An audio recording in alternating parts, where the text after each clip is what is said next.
Uma das coisas interessantes de fazer o programa da OAB é que são diversos temas que aparecem para a gente discutir. E hoje eu vou falar sobre um tema muito interessante, que é sobre a psicopatia. E o Dr. Ricardo Duran, advogado criminalista, amigo de longa data, escreveu esse livro. Primeiramente, prazer tê-lo aqui, Duran. Prazer é meu, Sérgio. É sempre um prazer estar ao seu lado e mais uma vez neste programa para a gente trocar ideias a respeito de um assunto tão importante. Esse assunto é algo que sempre existiu, essa discussão, essa questão ao longo dos serial killers e tudo mais, e com rede social ficou muito mais próximo. Antigamente passava no jornal escrito e as pessoas acompanhavam até a história pela televisão ou pelo jornal. E com as redes sociais ficou imediato isso daí.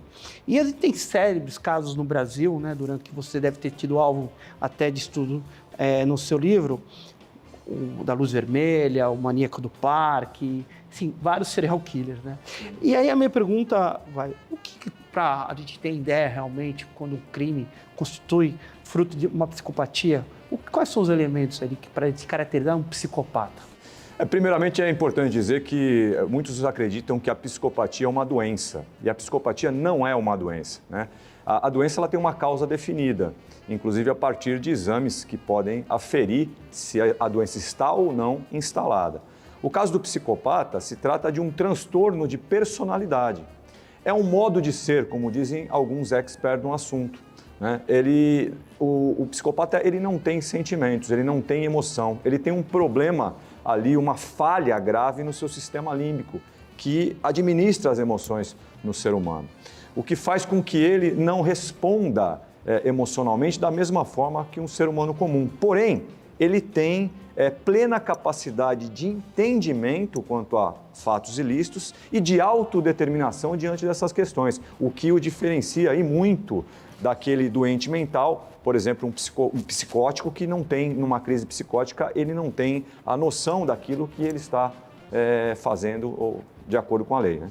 Se a gente pegar os casos importantes do Brasil, desde a Suzana von Richthofen, o Gil Guy lá que matou os pais, quer dizer, todos têm uma premeditação, são mais, ele tem outros elementos, são sociopatas, são psicopatas, você tem todo um modus operandi deles, né? Sim, inclusive, Sérgio, você trocou numa questão, umas terminologias que elas muitas vezes causam um pouquinho de divergência, inclusive na doutrina, que a gente, em razão de ter escrito esse livro, foi buscar profundamente essas questões.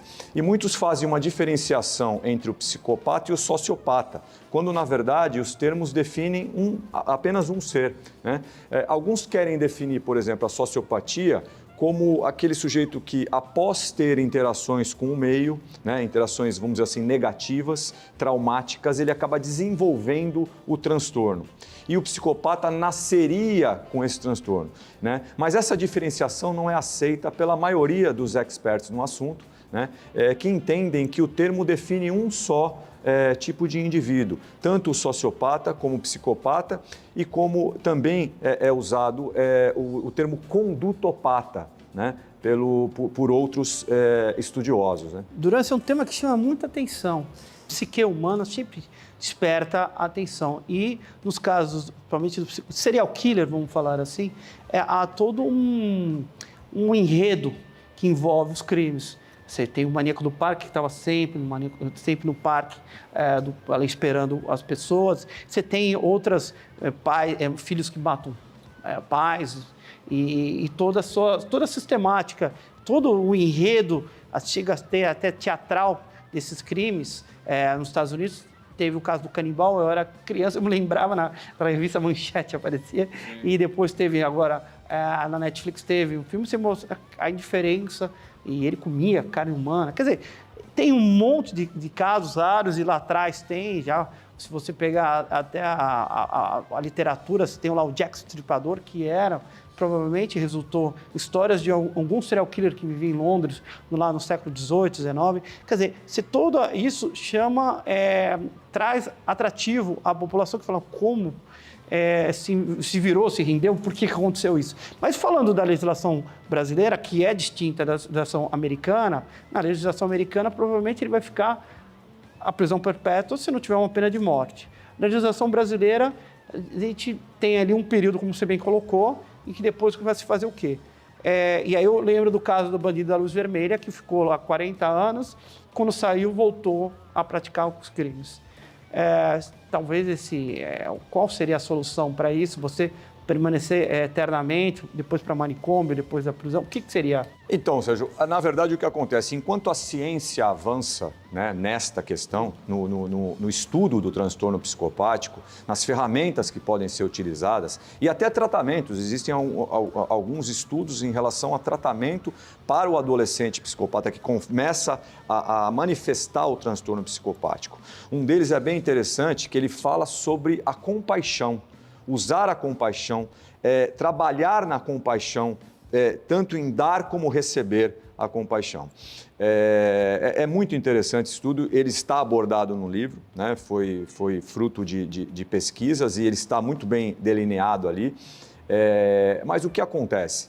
O que fazer com aquele cidadão que mata reiteradamente, é processado, condenado e preso e ao cabo da sua pena ele é colocado em liberdade. O assunto foi enfrentado pelo Superior Tribunal de Justiça, né? E pela lavra e relatoria da ministra Nancy Andrighi, se chegou à seguinte conclusão, ou melhor, a decisão, de que é possível, ao cabo da pena corporal ou mesmo a medida socioeducativa, quando se trata, por exemplo, do Champinha, que está justamente nessa situação, você efetuar a interdição civil desse cidadão ou adolescente, concomitantemente a internação compulsória, fazendo com que ele fique por prazo indeterminado, a princípio, sendo acompanhado, para ver quais são as reações que ele vai tendo, mesmo após o cumprimento dessa pena corporal. Agora, concretamente, o Champinha é um homem de 35, 37, deve ter os seus 37 anos hoje. São quase 20 anos aquele crime quando ele era adolescente. Ele deve ter todo o laudo. Esse laudo deve ser reiterado anualmente sobre o seu jeito de agir. O Champinha sai da cadeia, ele volta a cometer crime, não volta? Muito provavelmente pela literatura, eu diria que praticamente 100% afirma que casos tais voltarão a delinquir, que não há cura, né? Como disse, a psicopatia é um modo de ser. Ele não vê aquilo como algo errado, ele simplesmente não tem absolutamente nenhum sentimento. Agora, existe uma corrente que, de fato, tecnicamente vejo como correta, que esse tipo de internação, o qual citei, ele não pode ser decretado ad eterno, porque senão isso se assemelharia a uma prisão perpétua, o que é proibido pela Constituição brasileira. Então, como disse, enquanto a ciência avança, Serginho, o direito, a criminologia, a política criminal ainda precisam estudar e muito para preencher estas lacunas na legislação brasileira. Esse tipo de crime é como desastre de avião. Às vezes, todos os dias morrem pessoas por ou latrocínio, ou acidente de carro, mas quando cai um avião e mata 100 pessoas, se torna uma repercussão maior. É a mesma coisa nesse tipo de crime. Às vezes as pessoas estão morrendo todos os dias, mas quando tem um serial killer, desperta. Tudo isso faz com que a população desperte algo e sinta mais quando há crimes desse tipo de... Inclusive, Sérgio, para poder aferir se alguém é um serial killer ou não, é preciso que ocorra mais de 2 mortes em algumas, porque as definições elas são diversas. Pela definição do FBI, você precisaria de mais de 2 mortes, você precisa chegar a 3 mortes em sequência, com características semelhantes na prática desses homicídios, para que ele fosse identificado e, vamos dizer assim, qualificado como um serial killer. Nos Estados Unidos, a investigação e a polícia é muito bem avançada em relação à análise desses casos, né? A perseguição, a investigação. Aqui no Brasil já não se dá tanta atenção a esse ponto específico. Só quando a coisa aconteceu é que vai se definir, olha, estamos frente a um psicopata serial killer. Bom, eu estava comentando aqui sobre esses crimes que chamam muita atenção, mas também me traz aqui Você estava comentando sobre a necessidade de reflexão na legislação e na criminologia, tudo acompanha o direito, sempre está acompanhando essas questões. Talvez essa seja uma... eu não vou falar em prisão perpétua, que você vai ter que mudar a Constituição e tudo mais, mas algumas das exceções que a legislação pode tratar e ir atrás de emenda, ou qualquer que seja, com relação a esse tipo de caso, especificamente para que não se a pessoa fique presa em presídio, mas também talvez em manicômio, talvez em alguma instituição que possa cuidar dessa pessoa e que ela não possa voltar. Então, eu acho que talvez seja um momento, porque não é crimes isolados. Não. O tema é relevantíssimo, Sérgio. Você veja uma coisa, a estudiosa Ana Beatriz, por exemplo, ela diz que a cada 25 pessoas, uma desenvolve o transtorno psicopático. Se nós formos admitir que 1% da população brasileira, que essa é a estatística que se coloca em voga, 1% da população brasileira detém o transtorno psicopático, nós estamos falando em 2 milhões de pessoas. Né? Se nós, num universo de 200 milhões de brasileiros, né? Se você trazer 1%, são 2 milhões de pessoas que têm o transtorno psicopático. É lógico que, como disse, nem todos que detêm o transtorno psicopático serão serial killers. Aliás, uma parcela ínfima irão desenvolver essa conduta de matar em série. Mas mudou um pouco também, porque há estímulos. Antigamente, haviam casos isolados que chamavam a atenção das pessoas, mas hoje há um estímulo de rede social, de filme, de jogos, de videogame, quer dizer, todas a gente acompanha aí questões que outrora a gente não via. Você via casos isolados, olha, fulano matou tanto 10 pessoas, mas hoje há um estímulo dessa capacidade, desse raio que você está falando, muito maior. Acaba ensinando como cometer os crimes. Infelizmente, são gatilhos. São gatilhos. E essa questão da legislação, nós aqui, por isso que serve o programa, para essa reflexão. Talvez num tema tão relevante, que chame tanta atenção, que acaba virando filme, minissérie, seja aqui ou no mundo, mereça um cuidado maior, mereça um estudo maior. E não estamos falando aqui em trazer prisão de perpétuas, nem nada, nós estamos falando aqui em algum direcionamento para que as pessoas que fiquem protegidas até desses que serão aqueles... Alguma forma de enfrentar essa questão, que é uma questão premente.